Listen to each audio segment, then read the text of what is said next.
Welcome to Arjun's Garage, and this is it, the final episode of the TORO 826, where we pretty much nailed down the last thing.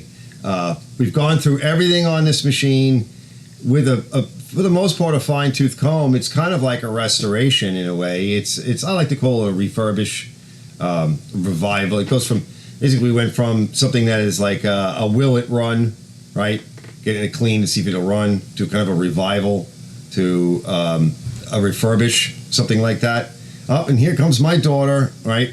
Let's see if my daughter will come in. Hold on, we gotta wait. Oh, an Apollo.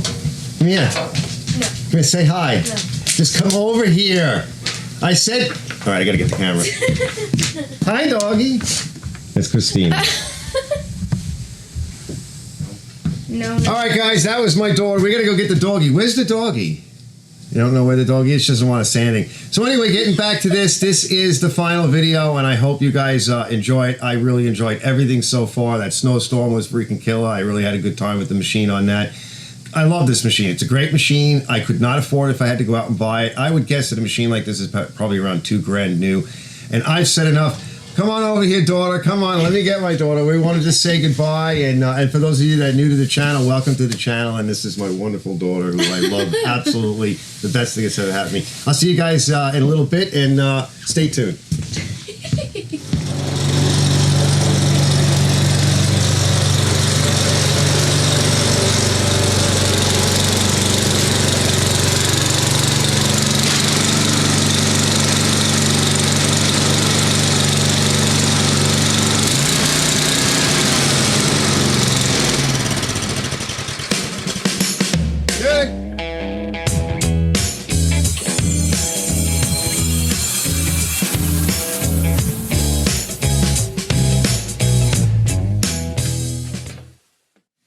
All right, this is the first thing I noticed. See the angle, right?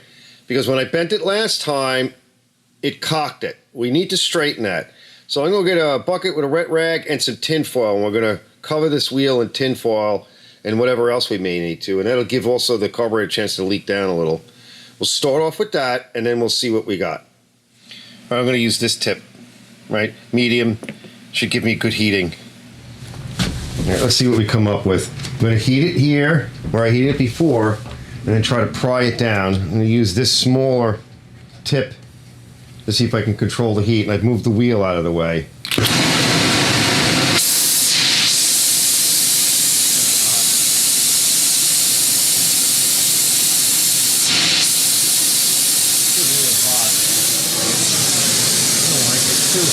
It's too hot. Oh, I'm going to go with a smaller tip.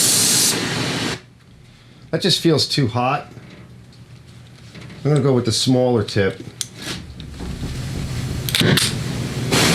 a little bit better. Yeah, I like that.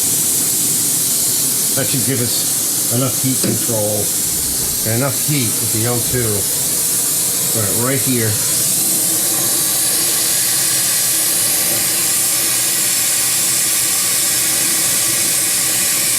We're going to come from up to right in that area, right there. Is where we had to bend. It's almost there. Yep, that's it. Let's see if we can just nudge it. Yeah, I think we're getting it. Yep, a little bit. A little closer. And can we go down a little? I think that's all I'm going to get on that pass. Let's cool it and see. It's straighter. It's definitely straighter. Make sure our torch is off. And let's just push it through before we do anything else.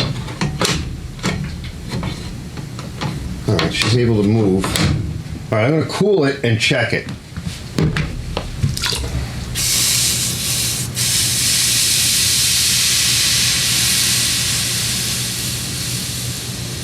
Yeah, that's good. We'll put the wheel back. I think that's okay, but I'm going to put the wheel back and find out. It's definitely more parallel. Might even be a little bit too much. And if I go this way, you'll see it's definitely much more parallel. Maybe a little bit, again, too much. You still have that bend in the rod, but I think some of the problem is coming from up in here because this rod, the guy messed with it and bent it. It's bent on an angle leaning towards me where I'm holding the camera, and you could see as I move it over, goes into first, goes into second, but it's having a hard time getting into third.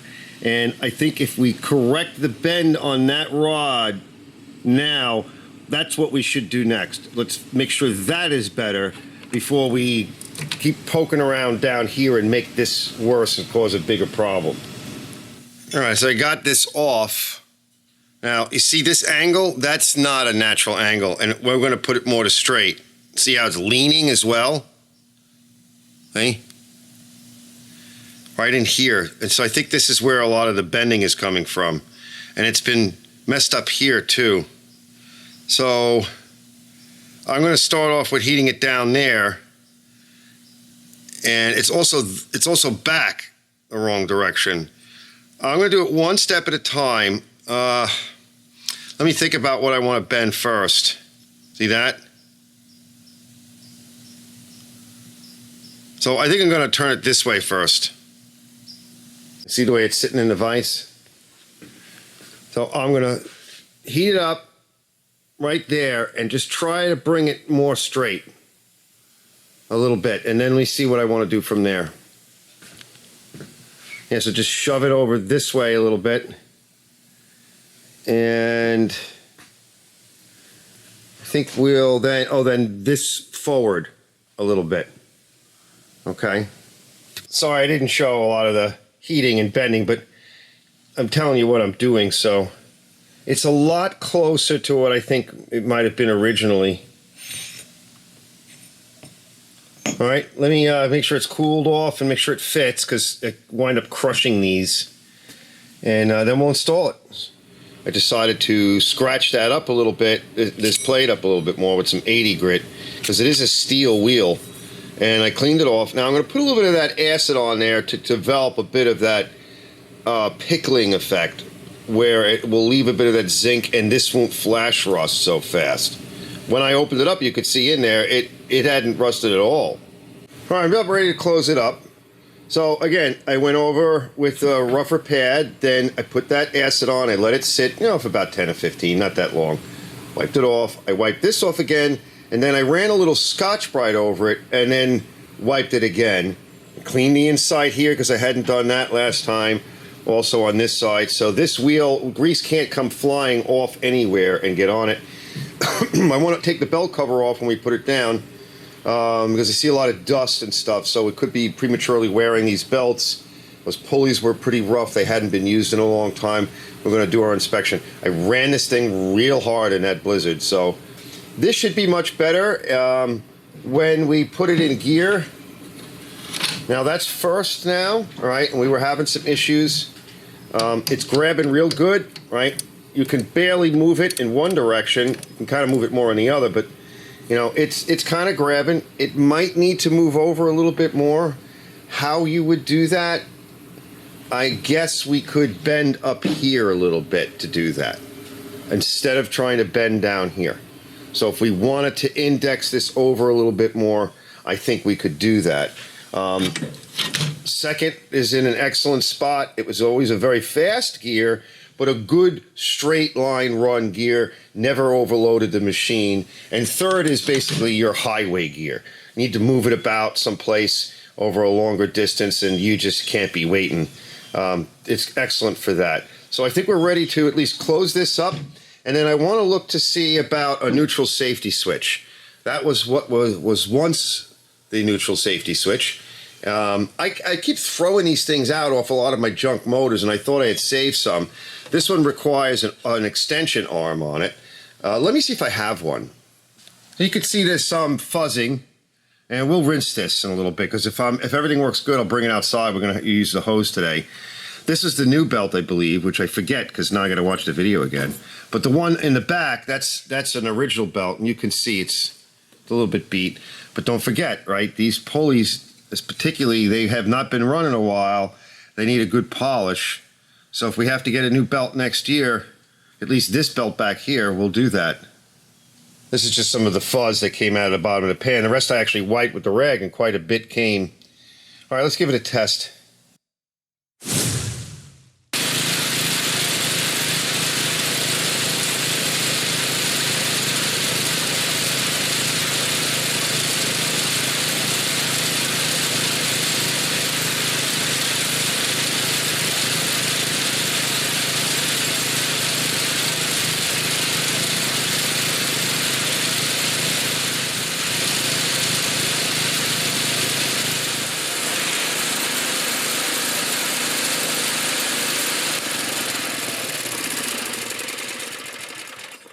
Okay, so I wanted to move forward in when the auger was off, and I've mentioned this before. It could be this belt is slipping. Something must be slipping. And why would that be, right? The auger, all it does is put tension on the belt.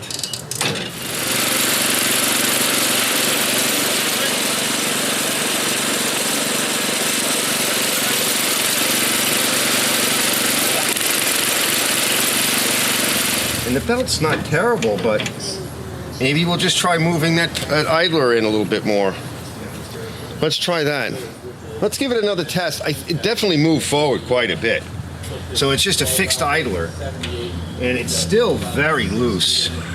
I think it is. But I moved it up, and I still think it's loose, but we're going to test it like this, and then if we need more tightening, we'll try it. One step at a time.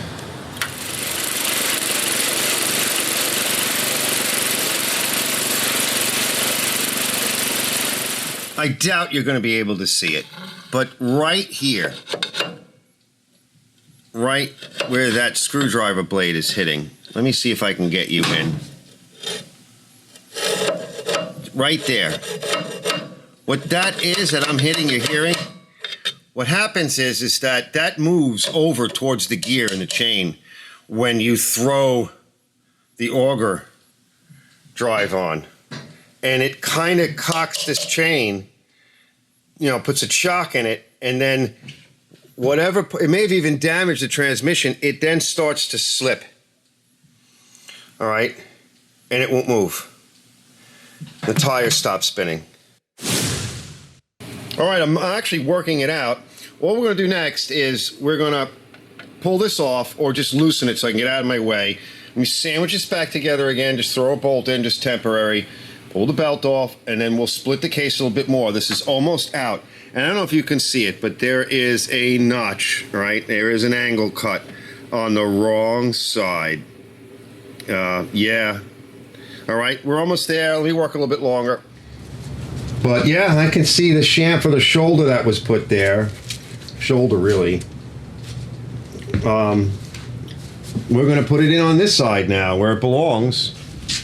See how this cuts? All right, I like this one because it's reversible, so I can control it and keep the sparks out of my face.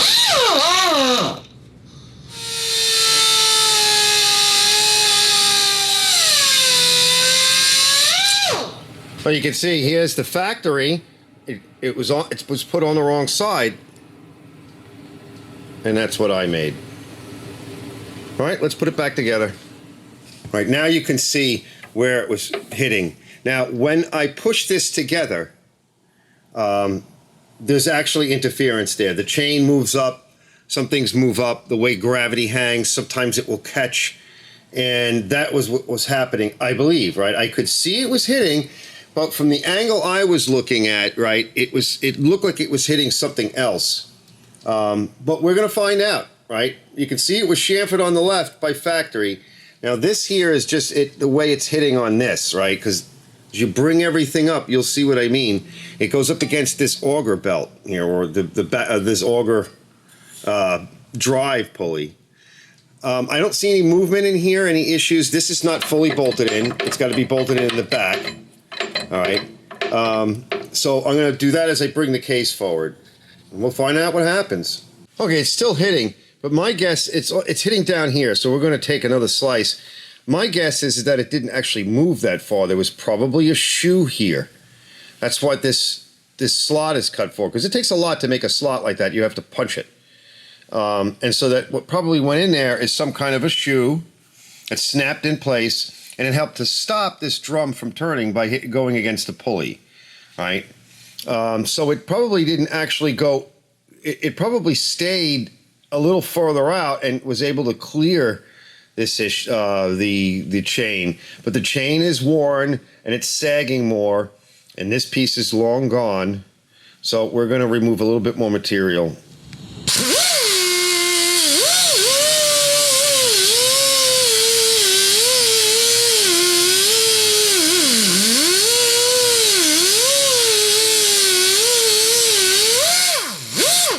Okay. All right, I'm going to just clean that up.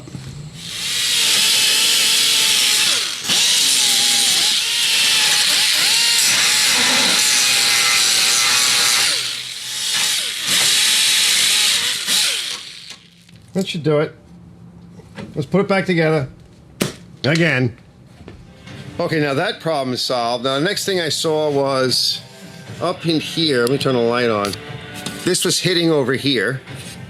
And also, it's hitting up in here. So the angle of this isn't right. This machine got tweaked. And this, see? Look, see? That's first gear. And then all of a sudden, it starts to, see? So now I have to figure out how to drop this down lower. It's getting hung up, and it looks like it's down pretty much all the way. So something is jacked. It might just be loosening up all these bolts and retweaking it. It could be bending this down a little bit more to force the rubber down a little bit more. So that's what I'm going to try to figure out now.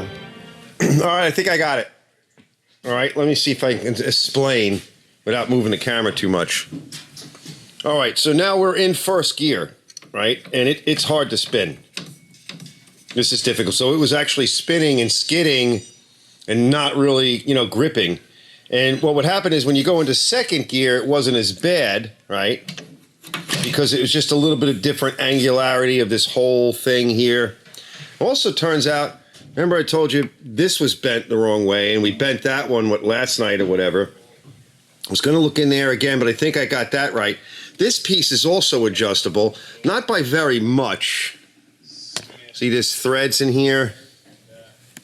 I don't know if you could see that, but the lighting's not great. So I adjusted that, a little bit of banging with the mallet and hammer and some drifts. A little bit more adjusting. I think we have it, right? We need to do a test. I need to put the plate on, though, because we really need to get these pulls on. So I might as well just do an all-up test. Let me put that on, and before it gets too late, we'll drag it out. That's looking good. It's got that chocolatey look, and I haven't even, well, it ran for the storm, but I've been starting and stopping, short cycling. She's looking real good. Real good.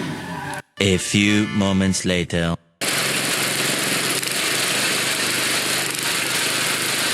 right, first gear.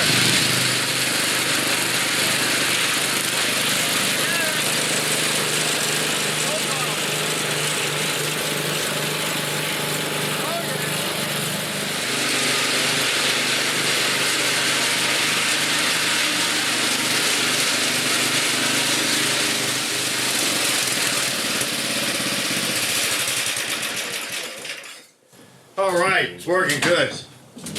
I'll be back.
Go get a Scooby snack. Ready? Oh, Betsu. Look. Follow. Sit. Good boy. Here you go. Yummy. You're a slob. He's funny. Yeah. Mikey was here. So look, does it look familiar? It's an 826. Apparently the guy had an RV and he backed into it and tweaked the handle. He said it was running like this year. Nah, it wasn't running. Anyway, he was, junked it. Get it out of here. It's so heavy. This is our parts machine. Could I fix it? Yeah, if I had saved the handle from the other machines that I threw out, probably could have fixed it. But look, my 826 does need a few things. And now we can replace those few things. We got backup parts. It actually has these handles here. These are part of the neutral safety system and the safety systems that I don't have. I took some parts from the other machine. And it's even got, I don't know if you can see it, but it's even got the proper neutral safety switch down here that we need. And of course, the spring that I broke, the tires are in great shape. That rod that I was bending, right? So that's next year. We'll spruce it up. The motor pulls over. It feels solid. The pull starter is getting hung up, but she feels real solid, hard to pull. Just like the last one, it didn't want to pull over. There's so many parts here. This is the parts machine for my 826. Look, this knob that we put on was black, right? That one's red. Awesome, right? It's got everything we need. We're done, guys. That's it for this one. Hopefully you guys enjoyed that. I really enjoyed this. This was tough. We really need a neutral safety switch on this because you could start it in gear and this thing will just disappear on you, right? That's no good. And if I ever wanted to sell it, right, I would need that on there. So that's something I got to do. It fought me a little bit. I've never done a Toro before, so I didn't know anything about these type of auger systems. Pretty cool, right? You're not going to break the auger. There's no bolts, shear pins. There's none of that. It's all automatic. Once you keep everything adjusted right, she's a brute.